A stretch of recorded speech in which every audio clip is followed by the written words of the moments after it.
প্রতিদিন একঘেয়েমি মাছ মাংস খেতে ভালো না লাগলে আপনারা মুসুর ডাল ও ডিম দিয়ে এই রেসিপিটি একবার বাড়িতে ট্রাই করে দেখতে পারেন। এটি দুপুরবেলায় গরম ভাত অথবা রুটি পরোটার সঙ্গে কিন্তু আপনারা অনায়াসে সার্ভ করতে পারবেন। এটি বানানো কিন্তু খুবই সহজ আর খেতে কিন্তু খুবই টেস্টি হয়। তো আশা করি এই রেসিপিটা আপনাদের সকলের কাছেই খুব ভালো লাগবে। তো চলুন দেখে নেওয়া যাক আজকে আমার এই রেসিপিটি। তো ভিডিওটা কোথাও স্কিপ না করে পুরোটা দেখার জন্য আপনাদের কাছে আমার অনুরোধ রইল। প্রথমে আমি এখানে 3টে ডিম নিয়ে নিয়েছি। ডিমগুলোকে কিন্তু খুব ভালো করে আমি সেদ্ধ করে খোলা ছাড়িয়ে নিয়েছি। আমি এখানে রেসিপিটা 3টে ডিম দিয়ে করছি, তবে আপনারা কিন্তু চাইলে পরিমাণটা কম বেশি করে করতেই পারেন। এবার আমি ডিমগুলোকে একটা ছুরির সাহায্যে অর্ধেক টুকরো করে কেটে নেব। আমি ঠিক এই রকম ভাবে ডিমগুলোর মাঝ বরাবর ছুরি দিয়ে অর্ধেক করে কেটে নিচ্ছি। তো সবকটা ডিমগুলোকে কিন্তু ঠিক একই রকম ভাবে আমি কেটে নিয়েছি। এবার অন্যদিকে আমি একটা কড়াই বসিয়ে দিয়েছি। কড়াইটাকে আমি প্রথমে খুব ভালো করে একটু গরম করে নেব। কড়াইটা ভালো করে গরম হয়ে গেলে আমি এর মধ্যে দিয়ে দেব পরিমাণ মতন সাদা তেল। তবে আপনারা কিন্তু চাইলে রান্নাটা সর্ষের তেল দিয়েও করতে পারেন। তেলটা কিন্তু খুব ভালোভাবে গরম হয়ে গেছে। এবার আমি এর মধ্যে দিয়ে দিচ্ছি হলুদ গুঁড়ো। এবার আমি এর মধ্যে অর্ধেক টুকরো করে রাখা ডিমগুলো দিয়ে দেব।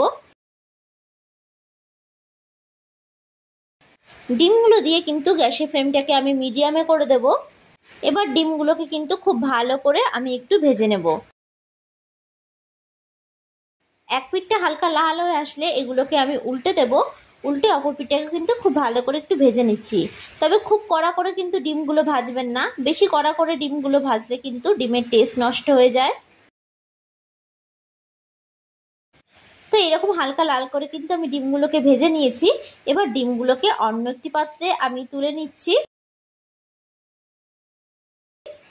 এবার ওই তেলেই আমি দিয়ে দিচ্ছি একটা বড় সাইজের কুচিয়ে রাখা পেঁয়াজ। আমি কিন্তু পেঁয়াজটাকে ঠিক এই রকম লম্বা করে কুচি করে কেটে নিয়েছি। এবার পেঁয়াজটাকে আমি খুব ভালো করে একটু ভেজে নেব। পেঁয়াজটাকে কিন্তু হালকা লাল করে একটু ভেজে নিতে হবে। আমি সবসময় ঘরে থাকা উপকরণগুলো দিয়ে রেসিপিগুলো তৈরি করার চেষ্টা করি, যাতে আপনাদের রেসিপিগুলো তৈরি করতে কোনো অসুবিধা না হয়। এবার আমি এর মধ্যে অ্যাড করে দিচ্ছি ঝালের জন্য কাঁচা লঙ্কা। আমি কিন্তু এখানে 4টে কাঁচা লঙ্কাকে মাঝখান থেকে চিড়ে দিয়েছি। তবে আপনারা এখানে ঝালটা যে যতটা খেতে পছন্দ করবেন সেই অনুযায়ী কিন্তু লঙ্কা দেবেন। এবার লঙ্কা দিয়ে পেঁয়াজের সাথে খুব ভালো করে কিন্তু আমি একটু ভেজে নেব। এবার আমি এর মধ্যে দিয়ে দেব আলু। এখানে কিন্তু আমি একটা বড় সাইজের আলুকে এইরকম লম্বা লম্বা টুকরো করে কেটে নিয়েছি। তবে আপনারা কিন্তু চাইলে আপনাদের পছন্দ মতন যে কোনো শেপে আলুটাকে কেটে নিতে পারেন। এবার আলু দিয়ে কিন্তু আমি খুব ভালো করে একটু ভেজে নেব। আপনারা কি ধরনের রেসিপি দেখতে চান সেটা যদি আমাকে কমেন্ট করে জানান, তাহলে কিন্তু আমার সেই অনুযায়ী রেসিপিগুলো তৈরি করতে অনেক বেশি সুবিধা হবে। ঘরে যদি মাছ মাংস না থাকে, আপনারা মুসুর ডাল ও ডিম দিয়ে কিন্তু অনায়াসে এই রেসিপিটা তৈরি করে ফেলতে পারবেন। এটি বানানো কিন্তু খুবই সহজ আর খেতে কিন্তু খুবই সুস্বাদু হয়। এবার আমি এর মধ্যে অ্যাড করে দিচ্ছি আগে থেকে টুকরো করে কেটে রাখা টমেটো। টমেটোটা কিন্তু আমি এরকম ছোট করে টুকরো করে কেটে দিয়েছি। এবার আমি এর মধ্যে অ্যাড করে দিচ্ছি স্বাদ অনুযায়ী লবণ। নুনটা কিন্তু অবশ্যই আপনারা আপনাদের টেস্ট অনুযায়ী দেবেন। নুন দেওয়াতে কিন্তু সমস্ত সবজিগুলো খুব তাড়াতাড়ি সেদ্ধ হয়ে যাবে। তো আলুটাকে এরকম হালকা লাল করে কিন্তু আমি একটু ভেজে নিয়েছি। এবার আমি এর মধ্যে দিয়ে দেব 1 টেবিল স্পুন অনুযায়ী আদা রসুন বাটা। আদা রসুন বাটা দিয়ে আমি খুব ভালো করে এটাকে একটু ভেজে নেব। আদা রসুন থেকে কাঁচা গন্ধ বেরোনো পর্যন্ত কিন্তু খুব ভালো করে একটু ভেজে নিতে হবে। এই অবস্থায় কিন্তু গ্যাসের ফ্লেমটাকে আমি মিডিয়ামে রেখেছি।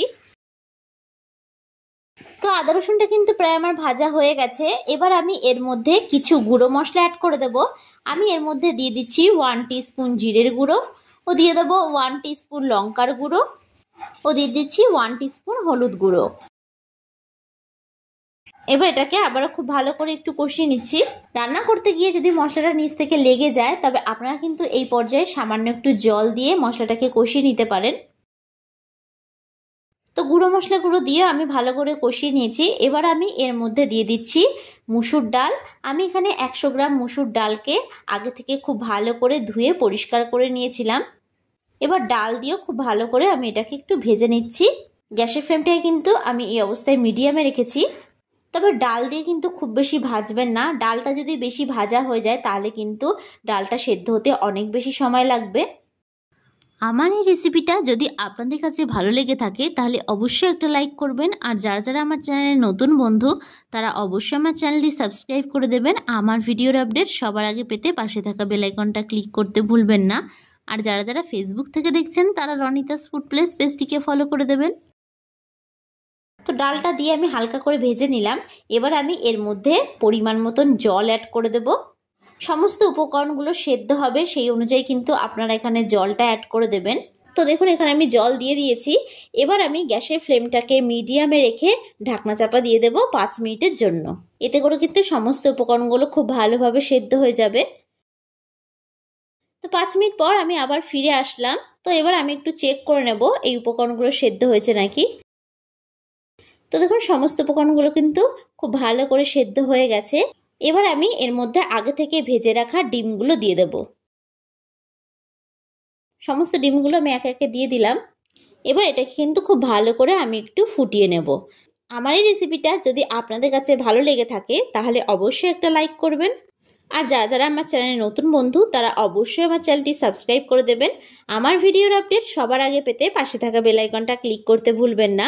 আর যারা যারা ফেসবুক থেকে দেখছেন তারা রনিতাস ফুড প্লেস পেজটিকে ফলো করে দেবেন। তো দেখুন ডিম দিয়ে কিন্তু খুব ভালো করে আমি ফুটিয়ে নিয়েছি। এবার আমি এর মধ্যে অ্যাড করে দিচ্ছি গরম মশলার গুঁড়ো। গরম মশলা দিয়ে আমি এটাকে আবারও খুব ভালো করে একটু ফুটিয়ে নেব। তো ভিডিওটা শেষ পর্যন্ত দেখার জন্য আপনাদেরকে আমি অসংখ্য ধন্যবাদ জানাই। তো দেখুন খুব ভালো করে কিন্তু ফুটে এসেছে। এবার এটাকে আমি অন্য একটি পাত্রে নামিয়ে নিচ্ছি। তো দেখুন খুব সুন্দরভাবে কিন্তু তৈরি হয়ে গেছে আমাদের মসুর ডাল ও ডিম দিয়ে অসাধারণ এই রেসিপিটি।